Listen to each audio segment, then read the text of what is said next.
자료들을 보면요. AI가 우리 일자리를 앞으로 어떻게 바꿀지에 대한 그런 이야기들입니다. AI 때문에 내 직업이 없어질까? 뭐 이런 불안감도 있고 또 한편으로는 뭔가 새로운 기회가 생기지 않을까? 이런 기대감도 있잖아요. 오늘 저희랑 같이 이 자료들 한번 제대로 파헤쳐 보면서 이 거대한 변화의 파도 위에서 우리가 어떻게 서핑을 해야 할지 그 그림을 좀 명확하게 그려보면 좋겠습니다. 네, 아주 좋은 접근이에요. 이게 단순히 어떤 직업이 뜨고 진다 이런 단편적인 예측을 넘어서야 하거든요. 오늘 저희는 일의 가치 자체가 어떻게 변하는지, 그리고 그 안에서 한국의 산업은 어떤 기회를 잡을 수 있는지, 또 가장 중요하게는 바로 당신이 앞으로 어떤 능력을 갖춰야 하는지 그 핵심적인 실마리를 한번 찾아보겠습니다. 좋습니다. 그럼 가장 먼저 정말 흥미로운 현상부터 시작해 볼까요? 기사 중에 그 UC 버클리 출신 회계사 마이 씨 이야기가 있었는데 와, 이거 정말 인상적이더라고요. 그렇죠. 그 마이 씨 사례가 회계사로 일할 때 시급이 약 37,000원이었는데 네. 배관공으로 직업을 바꾼 뒤에는 시급이 무려 11만 원으로 거의 3배 가까이 뛰었던 내용이었어요. 3배요? 네. 그분이 했던 말이 이 현상의 핵심을 딱 꿰뚫고 있어요. AI가 내 생각엔 대신해 줄 수 있어도 우리 집 변기를 대신 뚫어주진 못한다. 뭐 이런 거죠. 와, 진짜 그 말이네요. 그러니까 UC 버클리 졸업장보다 렌치 하나가 더 돈이 되는 시대가 오고 있다는 거잖아요. 우리가 성공이라고 생각했던 그 경로가 완전히 뒤집히는 순간인데요. 이게 그냥 미국에 사는 한 사람의 뭐 특별한 이야기일까요? 아니요, 전혀 그렇지 않습니다. 전문가들은 이게 앞으로 전 세계적인 현상이 될 거라고 봐요. 왜냐하면 AI가 자동화하기 가장 어려운 영역이 바로 그 숙련된 손기술, 현장에서의 즉각적인 판단력 이런 거거든요. 오히려 많은 사람들이 선망하던 화이트 칼라, 그러니까 컴퓨터 앞에서 데이터를 다루고 문성을 작성하는 일들이 가장 먼저 AI의 영향권에 들어간다는 분석이 지배적이에요. 이게 그럼 한국은행 보고서에 나오는 AI 노출 지수랑 딱 맞아떨어지는 얘기네요. 저도 그거 보고 좀 놀랐어요. 의사, 회계사, 변호사, 우리가 흔히 전문직이라고 부르는 직업들의 AI 노출 지수가 굉장히 높게 나왔더라고요. 맞아요. 반면에 성직자나 대학 교수, 가수처럼 사람을 직접 만나고 소통하는 직업은 낮게 나왔고요. 바로 그 지점입니다. 지금까지는 더 높은 학력, 더 높은 인지 능력을 요구하는 직업이 더 높은 보상을 받는 구조였잖아요. 그런데 이제는 AI가 그 인지 능력의 상당 부분을 보완해주면서 판이 완전히 바뀌고 있는 거죠. 직업의 가치를 재는 기준이 학력이나 사회적 인식에서 AI 대체 가능성이라는 새로운 잣대로 옮겨가고 있는 겁니다. 직업 가치가 이렇게 뒤집히는 건 결국 AI 산업의 판 자체가 그렇게 짜여 있기 때문이겠죠. NIA, 그러니까 한국지능정보원 보고서를 보니까 이 판을 3단계의 가치 사슬로 나눠서 설명하던데요. 이걸 보면 우리가 어디서 기회를 잡아야 할지 좀 그림이 그려질 것 같아요. 네, 아주 중요한 포인트예요. 첫 번째 단계가 바로 AI를 구동하는 물리적인 기반, AI 컴퓨팅 인프라입니다. 이 분야는 현재 엔비디아가 AI 가속기 시장의 92%를 차지하면서 거의 독주하고 있는 상황이죠. 잠깐만요. 엔비디아가 시장을 90% 넘게 장악하고 있다는데 여기에 한국이 비집고 들어갈 틈이 있다는 게 잘 상상이 안 되는데요. 어떤 기회가 있다는 거죠? 엔비디아의 그 그래픽카드, AI 가속기가 제대로 성능을 내려면 반드시 필요한 핵심 부품이 하나 있어요. 뭔가요? 바로 HBM, 고대역 폭 메모리라는 반도체인데요. 이 시장에서 SK하이닉스와 삼성전자가 합쳐서 전 세계 시장의 90%를 장악하고 있습니다. 아하, AI라는 거대한 빌딩을 짓는데 가장 중요한 철근과 시멘트는 우리가 공급하고 있는 거군요. 알겠습니다. 그럼 두 번째 단계는 모델 개발이네요? 맞아요. AI의 두뇌를 만드는 단계죠. 흔히 LLM, 즉 거대 언어 모델이라고 부르는 분야인데 이건 막대한 자본과 데이터가 필요해서 오픈 AI나 구글 같은 빅테크 기업들이 주도하는 게 사실이에요. 거대 언어 모델이라고 하면 챗GPT처럼 우리가 질문하면 사람처럼 대답해주는 그런 AI를 말하는 거죠. 정확합니다. 그런데 모든 서비스에 챗GPT처럼 그렇게 크고 무거운 모델이 필요한 건 아니거든요.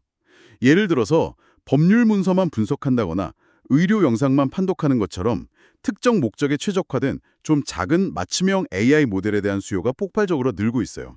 바로 여기서 우리에게 기회가 생기는 거죠. 그 예시로 한국 스타트업 업스테이지가 개발한 솔라 모델이 언급됐군요. 네, 솔라 같은 모델은 거대 모델보다 훨씬 작고 효율적이면서도 특정 작업에서는 더 뛰어난 성능을 보여줘요. 이런 모델들이 이제 AWS 같은 글로벌 클라우드 플랫폼을 통해 전 세계에 판매되면서 새로운 시장을 만들어내고 있죠. 거인들의 전쟁터에서 우리만의 게릴라 전술로 틈새를 공략하는 전략. 이게 아주 유효한 겁니다. 마지막 세 번째 단계가 AI 서비스인데 자료를 보니까 결국 이 시장이 가장 커질 거라고 하더라고요. 맞습니다. 2027년이 되면 AI 서비스 시장 규모가 약 3,950억 달러로 전망되는데요. 이건 인프라랑 모델 시장을 합친 것보다도 훨씬 큰 규모예요. 와, 훨씬 크네요. 네, 아직은 시장 초기 단계라 확실한 승자가 없어요. 그러니까 의료, 법률, 교육 같은 특정 산업에 특화된 서비스를 만들거나 아니면 개인의 취향을 저격하는 그런 서비스를 만든다면 글로벌 시장을 선도할 기회는 얼마든지 열려 있습니다. 결국 산업 구조가 어떻게 바뀌든 청취자께서 가장 궁금한 건 그래서 내일은 어떻게 되는데 이걸 것 같아요. 당장 우리 책상 앞에서 현장에서 일하는 방식이 더 편해질까요? 아니면 더 빡빡해질까요? 여러 연구에서 아주 흥미로운 동전의 양면 같은 결과를 보여줘요. 우선 긍정적인 측면부터 보면 첫째는 임금 상승 가능성입니다. 임금 상승이요? 네. AI가 단순 반복 업무를 대신해주면서 사람들은 좀 더 창의적이고 고차원적인 업무에 집중할 수 있게 되거든요. 이게 결국 생산성 향상으로 이어지고 임금 상승을 기대할 수 있다는 거죠. 실제로 월급이 오른다는 그런 데이터 같은 게 있나요? 이게 그냥 희망 고문이 아니었으면 좋겠는데요. 그럼요. 호주의 한 연구를 보면 AI 때문에 일자리를 잃을 위험이 있는 저숙련 노동자들이 재교육을 통해서 좀 더 복합적인 업무를 맡게 되면 2030년까지 실질 임금이 10% 오를 수 있다고 예측했어요. 오, 10%요? 네. 또 다른 긍정적 효과는 안전성 향상이에요. 자동화 덕분에 위험하고 힘든 육체 노동이 줄면서 업무 환경 재해가 12%나 감소할 거라는 결과도 있었고요. 위험한 일이 줄고 돈은 더 번다니 이것만 들으면 거의 유토피아 같은데요. 분명히 동전의 뒷면이 있겠죠? 물론이죠. 그 이면이 직무 만족도와 스트레스에서 아주 극명하게 드러납니다. 호주와 일본 연구를 보면 AI 도입으로 지루하고 반복적인 업무가 줄어드니까 일 자체에 대한 만족도는 한 20% 정도 올라갈 수 있다고 해요. 네, 그건 좋은데 그런데 동시에 스트레스가 엄청나게 늘어난다고요? 그렇습니다. 일본 연구 결과가 좀 충격적인데 새로운 기술에 적응하고 끊임없이 뭔가를 배워야 한다는 그 압박감 때문에 직무 관련 스트레스가 무려 55%나 증가한 것으로 나타났어요.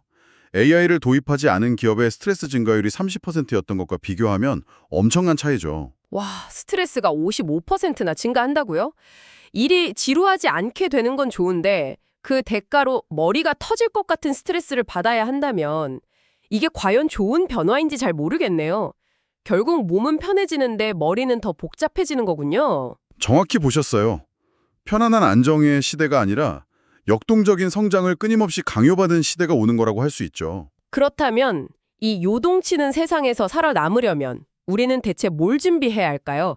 자료들을 보니까 다들 약속이라도 한 것처럼 똑같은 얘기를 하고 있는 것 같던데요. 네, 미래 인재의 핵심 역량은 기술적 능력과 소프트 스킬의 결합이라는 점을 모두가 강조하고 있어요. 아시아 비즈니스 리더들을 대상으로 한 설문조사 결과가 이걸 아주 명확하게 보여주는데요. 미래에 가장 수요가 많을 역량 1위는 역시 정량적, 분석적, 통계적 기술 같은 하드 스킬이었어요. 그렇죠. 일단 기술은 알아야 하니까요. 그런데 정말 중요한 건 그 다음 순위들이었어요. 3위가 적응성과 지속적 학습, 4위가 비판적 사고 및 의사결정, 5위가 창의성. 이건 기계가 아니라 완전 인간적인 능력이잖아요. 맞습니다. 데이터를 분석하고 패턴을 찾는 건 이제 AI가 인간보다 훨씬 잘해요. 하지만 그 분석 결과를 보고 불확실한 미래 상황에서 비판적으로 생각하고 아무도 가보지 않은 길을 가는 창의적인 결정을 내리고 계속해서 변화하는 환경에 적응하는 능력은 여전히 그리고 앞으로도 계속 인간의 몫이라는 거죠. 한국은행 보고서에서도 사회적 능력을 엄청나게 강조했죠. 협동하고 협상하고 설득하고 공감하는 능력 같은 것들이요. 이게 실제로 노동시장에서 점점 더 중요해지고 있다는 데이터도 있었고요. 네, 사회적 기술이 집중적으로 필요한 일자리의 비중이 지난 14년 동안 49%에서 56%로 크게 늘었습니다. 기업들이 원하는 인재상 자체가 바뀌고 있는 거예요. 대한상공회의서 조사를 보면 2008년에는 기업이 원하는 인재상 2위가 전문성이었는데 작년에는 이게 6위까지 밀려났어요. 대신 그 자리를 소통과 협력이 3위로 치고 올라왔죠. 아, 그러니까 이제 일 잘하는 사람의 정의가 바뀌는 거군요. 예전에는 혼자 똑똑해서 보고서 잘 쓰는 사람이었다면 이제는 똑똑한 기계를 잘 활용해서 다른 사람들과 잘 어울려 복잡한 문제를 해결하는 사람. 바로 이런 사람이 일 잘하는 사람이 되는 거네요? 완벽한 정리입니다. AI가 인간의 지적인 능력을 보조하는 최고의 파트너가 되면서 역설적으로 인간 고유의 능력, 즉 사람들과 관계를 맺고 협력하는 능력이 그 어느 때보다 중요해진 거죠. 오늘 분석을 통해 AI가 가져올 직업 세계의 변화는 대체가 아니라 재편이라는 말이 정말 와닿네요. AI가 잘하는 인지적이고 반복적인 업무의 가치는 내려가고 AI가 할 수 없는 정교한 손기술이나 인간 고유의 사회적, 감성적 능력의 가치는 오히려 더 높아지고 있고요. 마지막으로 청취자 여러분께 생각해 볼 만한 질문을 하나 던지고 싶습니다. 오늘 살펴본 모든 자료에서 변화에 적응하기 위한 재교육의 중요성을 한 목소리로 강조하고 있잖아요. 하지만 한 연구 결과를 보면 아시아의 고용주들은 기존 직원을 재교육하는 것보다 새로운 기술을 가진 직원을 신규 채용할 가능성이 7% 더 높다고 해요. 이 냉정한 현실 속에서 AI 시대에 적응해야 할 책임은 과연 개인, 기업, 정부 중 누구에게 가장 무겁게 놓여 있을까요? 그리고 가장 중요한 질문은 당신은 이 변화에 어떻게 주도적으로 대비하고 계신가요?